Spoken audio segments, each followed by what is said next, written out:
আসসালামু আলাইকুম রহমতুল্লাহি ওয়া বারাকাতুহু। প্রিয় দেশবাসী, কাশিমপুর হাই সিকিউরিটি কারাগারে অনেক আলেম বন্দী ছিলেন। প্রিয় আলেম সমাজ, সবার উদ্দেশ্যে বলছি, সুব্রত কুমার বালা নামের ইসকনের সদস্য এই কুলাঙ্গার বদমাশ বন্দীদের উপর গুলি চালাচ্ছে।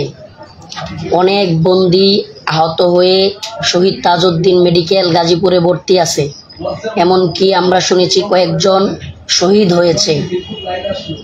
ছাত্র ভাইদের উপর সহ, বন্দী সাধারণ মানুষ সহ শেখ জসিমউদ্দিন রহমানী সাহেব হুজুর হুমকির মুখে সকাল থেকে তাদের খাবার দেওয়া হচ্ছে না। এগুলো সকল তথ্য সত্য এবং আমি নিজে মেজরের সাথে কথা বলেছি কারাগারে গিয়ে, সেনাবাহিনীর একজন মেজরের সাথে।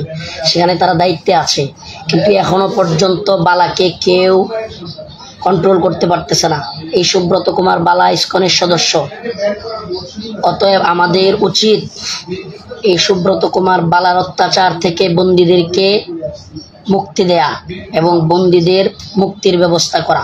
অনেকে না ভেবে বুঝতেছেন যে মাদানী সাহেব হুজুর চলে গেছে, এখনই মুক্ত করতে কারাগারে।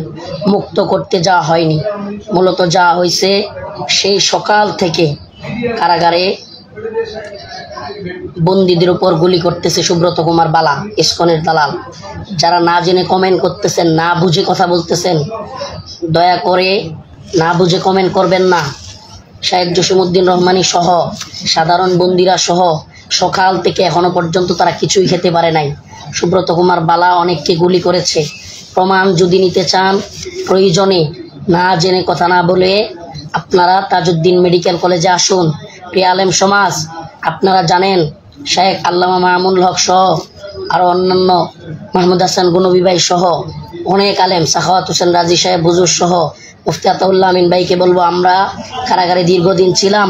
এই সুব্রত কুমার বালা আমাদের উপর কি জুলুম করেছে, আপনাদের উপর কি জুলুম করেছে সেটা আপনারা জানেন।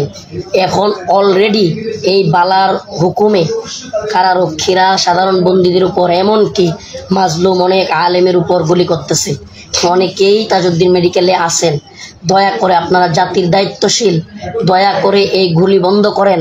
আমি কারাগারে গিয়েছিলাম, উত্তেজিত জনতা যেন হামলা না করে এবং তারাও ফায়ারিং পজিশনে, যেন কোনো ধরনের অপ্রীতিকর ঘটনা না ঘটে, সেহেতু আমি ফিরে এসেছি। কিন্তু আবারও বলতেছি, জীবন দিয়ে দিব, কিন্তু এভাবে কাউকে আহত করা, নিহত করার, কোনো আলেমকে আহত করার, কোনো ছাত্রকে কারাগারে গুলি করার জন্য দেয়া হবে না। এখনো পর্যন্ত যেগুলো না জেনে না বুঝে ভুয়া নিউজ এই সেই বলতেছেন, আমি নিজে কারাগারের ভিতরে ঢুকেছি, আমাকে একা ভিতরে ঢোকানো হয়েছে, ঘটনা সম্পূর্ণ সত্য।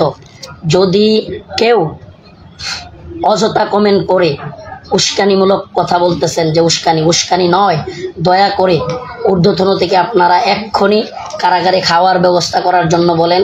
এখনো পর্যন্ত রান্না হয় নাই, রান্না হচ্ছে না। হাই সিকিউরিটি কারাগারে খাওয়ার ব্যবস্থা করা হচ্ছে না। এই মানুষগুলোকে কেন মারা হলো, কেন তাদেরকে হসপিটালে পাঠানো হলো, এই ব্যবস্থা আমাদেরই নিতে হবে, আলেম সমাজকে নিতে হবে। প্রিয় দায়িত্বশীলগণ, আপনাদের কাছে বিনীত আর্জি, আপনারা মাজলুম ছিলেন, আমরা মাজলুম ছিলাম। এখনকার যারা মাজলুম আছে, বন্দী আছে, তাদের এই ব্যাপারে দ্রুত ব্যবস্থা নেওয়া আমাদের উপর ফরজ। আল্লাহ পাক আমাদের সবাইকে বোঝার তৌফিক দান করুক। আমি গাজীপুরের আলেম সমাজকে উদাত্ত আহ্বান জানাবো তাজউদ্দিন মেডিকেলে গিয়ে খুব খোঁজখবর নেওয়ার জন্য। আমিও আসতেছি ইনশাআল্লাহ। আসসালামু আলাইকুম রহমতুল্লাহ।